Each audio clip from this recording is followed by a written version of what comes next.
and I thought I'd start out with a spicy little deck profile with you. Now, I am using the new Egyptian God support, but before we do get started completely, I know there are more cards than what are on my deck profile, but one by one, I've been testing this over the past day or so. Guardian Slime is great. Actually, sorry, that's not what I want to say. Reactor Slime is okay in theory. The only problem is, okay, so this card does it's a summon and 2 tokens, and allows you to summon a Divine Beast, which is good in theory, but again, you need that. I wish it would say special summon if you don't control monsters or something, because otherwise, if you don't have this in your hand, or if you're not playing, it's not the true name, the other one, where you look at the next 5 cards, which is technically Egyptian God support, but I don't use that in my deck. There's no space in it, so I took out Reactor Slime. I was running Millennium Revelation for a while and forcing myself to use it, but what you'll find out is, as you guys would play it, I'm sure you'll want to test it for yourself, but it doesn't work well with Ancient Chant, like, at all. It doesn't really flow together very well, if you will. I end up kind of forcing myself to use both of these, when in reality, Ancient Chant's really the one that's good. It's an extra, it lets you tribute summon on top of your normal summon, which is a big deal. And all of this does just give you Monster Reborn. And I know Monster Reborn is good, but it is dependent upon you having a Egyptian God in your hand.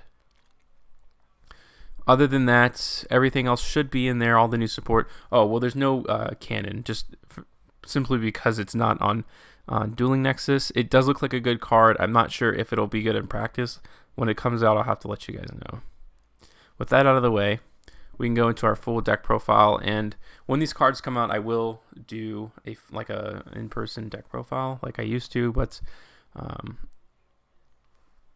these cards haven't come out yet, and there's just too many of the cards that are not out for me to just kind of make it and then make hollows for it, and this just kind of makes more sense, because we're gonna have to sit on this for a while. If you're interested in this deck, probably gonna have to sit on it for a while, because a lot of this is gonna take some time to get used to. Pretty simple off the bat. Obviously, Obelisk the Tormentor, the Winged Dragon of Ra, and Slifer the Sky Dragon. Now, in reality, you may not want to run all 3 of them. For the purpose of this stream, I will be doing that. Oh, wow. I just realized I did not name the stream. Excuse me just one moment. Oops. We are not playing Earthbound. Dark Magician, Egyptian. I'll end up cutting this, I think. Egyptian God hybrid deck.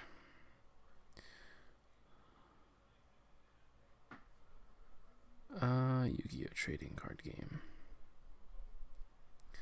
Okay.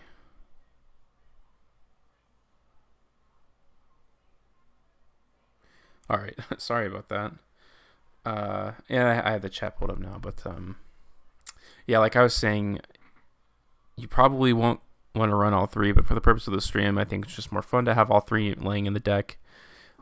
After that, it's gonna go to 2 Dark Magician. Honestly, in the midst of the stream, I may drop it to 1. It's really just an engine, Dark Magician, if you can actually believe the words that I'm saying to you. So yeah, that it brings our brick total, basically, like dead cards in our hand, to 5, which is less than ideal to have 5 brick cards, because you have 5 cards in your opening hand. But theoretically it's really bad, but in practice it's actually been okay for the most part. I'd say your brick rate is probably like less than 1/3, so maybe like 27-28%, which I know doesn't seem that much different, but if you're playing it on a consistent basis, I believe it will. 3 Rod, which is just super standard. It's one of the most important cards of the deck, if not the most important. 1 Apprentice Illusion Magician. As you guys see, like during the stream over time, the main strategy is to open with navigation and circle, and to kind of go from there. But you'll see that more in live duels. Hey, thanks, Creeper Zone. I'm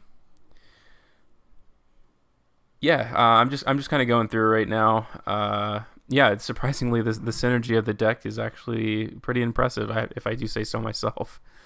On to our first new support, and this is actually something that I didn't like at first. I only had like one of them in my deck just to see if I would ever use it once, and it turns out it's way better than Reactor Slime, and I kind of had that opposite ideology for that kind of thing. Oh, no kidding. That's awesome. Thanks for joining, by the way. I'll be dueling soon, Creeper Zone. I'm doing a deck profile for YouTube purposes, basically, and for you guys. I know you guys, people typically like. I know I for sure like to see deck profiles. So,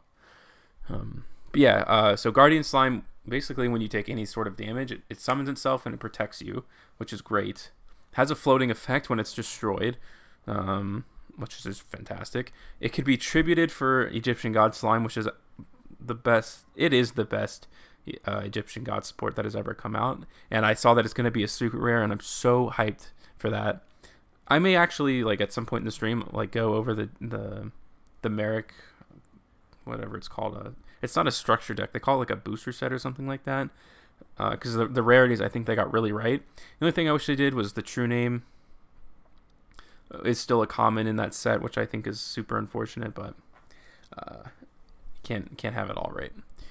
Moving on, look, I struggle with this one a lot. Spellbook of Magician of Prophecy does take up your normal summon. That goes without say. It's not great if you have Rod in your hand. That's also a given, but it is a one card combo. It's not really a combo, but it really helps you draw deep into your deck. You're using like 3 cards, and you're also drawing 2, basically, if that makes sense. I had it at 2, and it was definitely not good. I would never recommend more than 1. And if you took it out, I definitely wouldn't blame you. I will be using the Red-Eyes Fusion in this deck, and I'm pretty sure that card's already hated, and it may only last 1 ban list, but it does have a release date. I looked it up, so it is going to come out, and it's going to be out for at least a format. And if everyone's going to be using it, we might as well be using it too, I would say. And Meta Reflex Slime, which I think is fantastic, going on to the trap cards we have here. I remember using this card in the first month I started playing Yu-Gi-Oh, which is pretty funny. It's a great card. 3,000 defense is something to joke at, so it can legitimately give you it. The good thing about this in terms of synergy is that if you could get Ebon High Magician out at some point, and then you had Reflex Slime in your hand, you could summon automatically, and then you can go to the Egyptian God Slime. Pretty rare case, but in any case, I think the synergy there definitely makes it worth thinking about, having that in the back of your mind, that it is a possibility. 2 Eternal Soul. I've played Dark Magicians extensively, and even in my regular Dark Magician deck, which is a hugely different variant, and something I may do one day too. Anyways, I never run more than 2 because you only need 1 on the field at the time. Just the 1 navigation, you're only going to get it off once, so no need to have more than there. That the negation of traps in a spell is definitely useful. That goes without say, but yeah, great card, and it should always be your focus. You should always try to use it before Soul, just because of that. First of all, Soul is you're really vulnerable at that point, and navigation, like I said, has that extra effect, which is really good. 2 Solemn Judgments. The idea is either you're getting Ra's effect off as fast as possible and you're ending the game, or you're playing the long game, which is Dark Magician's kind of specialty, if you will. Well, in a bit, and if you don't get your soul doesn't get destroyed, but I mean that's something that we as Dark Magician players, or if you're a fan of the deck, that's something you've known about forever. 2 Strike. Again, I used to have more kind of support for the deck before, but defense is way more important. If you've been stepping away from the game for a while, defense is just massively you can't play Yu-Gi-Oh without it, if that makes sense. Now, if you wanted to make those hand traps, yada yada yada, I'd recommend putting that in the side deck. But these cards are so generally good that works against every deck, so it's usually what I use. Also, I own copies of them myself. I do, for the most part, try to make these decks based off of cards that I already have, because I don't like to spend too much money, and for a while I definitely was spending way too much money on the game, and it's actually a big reason why I stepped away, which I'll get into when we start streaming a little more. But yeah. Next we have 3 Dark Magical Circle. I think that goes without say. Again, you can only have one of the field at a time. I know that I said that about Soul, but it's a search card too, so that can't be forgotten. And people are going to be going after your Soul like crazy because it is such a powerful card. 2, the True Name. Now, this is where things get really interesting. This is like the crux of support for this deck. Now, the thing with Egyptian Gods is like you can almost never get the True Name off. Like, you can't stack the deck. Now, if you were playing Spirals, sure, I think that'd be a lot more possible, but first of all, I'm not paying for Spirals. I have no interest, and I think I haven't seen the last ban list even, but eventually they're going to get hit again. I just remember they were like super popular when they started taking things off the ban list, but in terms of affordability, the True Name, this is definitely the best deck that it works in, because you can stack it with what's it called, Soul Servant and Circle, and these are all searchable. So you're going to be able to get the True Name off pretty consistently, if not every single time you have the opportunity. I say that and I'll like never get it off during the stream, but no, I've been playing for like hours and hours, so I can definitely attest to that, and you'll see that soon. Ancient Chant. I wasn't sure about this card at first, but it could have been so much better if it was just a divine monster. It actually really sucks the way they did it, but the second effect is game changing for sure. Basically the only strategy for this, and the one that I found to be the most efficient, is to attribute your Egyptian God Slime, which we'll get to in a second. So basically it's like you have 79,000 attack plus 3,000, and that's usually game ending type of damage, if you will. Next is 2 Inheritance. There's tons of spells, as you guys can see. There's almost always going to be 2 spells in the grave for you to use, and I think I've run into that problem maybe once, so it's really nothing. Upstart Goblin, again, just a little bit more consistency. It's just one of those cards that I have in a lot of these kind of tier 3 decks, because you're trying to get through your deck a little more than maybe these more consistent decks like Heroes or something like that.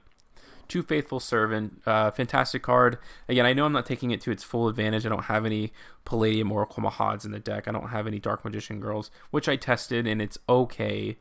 But I found that the trap cards worked much better. But it's still stacking a card and +1ing it and being able to grab it in the turn is super important, and obviously keeps the flow going a little more. And this is the ratio that I ultimately found to be the best. I used to have like 2 or 3, but I found that this is definitely my favorite in terms of the number. So the 2 Spellbook of Knowledge, because you can use that. It's a pretty general application, obviously. There's a ton of spellcasters. And then the Spellbook of Secrets, So that's also just kind of a 1-card combo type of thing, obviously. Pot of Extravagance. I probably would put more in here, but I actually do own a copy of it. I don't know how expensive it is now. I haven't checked up on the price, but I did get it as a gift, and I know in real life I basically have all these cards other than the OCG ones, but yeah, I do have the one, and I won't go more than that. Just personally, you may want to do more. Red-Eyes Fusion, obviously. Illusion Magic, getting Dark Magicians in your hand, you never want to draw them, basically, because then you're really in a tight spot. And then 2 Super Poly, which is something that Dark Magicians obviously are able to take advantage of. Which brings us to the 3 Egyptian God Slime. Like I said, I think it's the best support that's ever come out for Egyptian Gods, just in general. Super easy to get out. You got 2 ways. You either have Slime, or you have the new card, of course, Guardian Slime. It's a 3,000 attack beater, and it counts as 3 tribute summons, so it's a 1-card Egyptian God. Something that we've needed for so long now, and I'm glad it's finally out. And we already talked about the application of Ebon High Magician. We already talked about Red-Eyes Dark Dragoon, whatever you want to call it. Starving Venom Infusion Dragon, that's just super poly stuff. Again, Mud Dragon, pretty standard super poly, and this is basic. I like to go second with this deck, and I think This Predaplant Link monster definitely helps bring out the Red-Eyes card the fastest. And again, when those cards aren't in your deck, the better off, because you never want to draw them. And usually it's something good for going first, and it's never bad going second either. So yeah, that's the deck profile.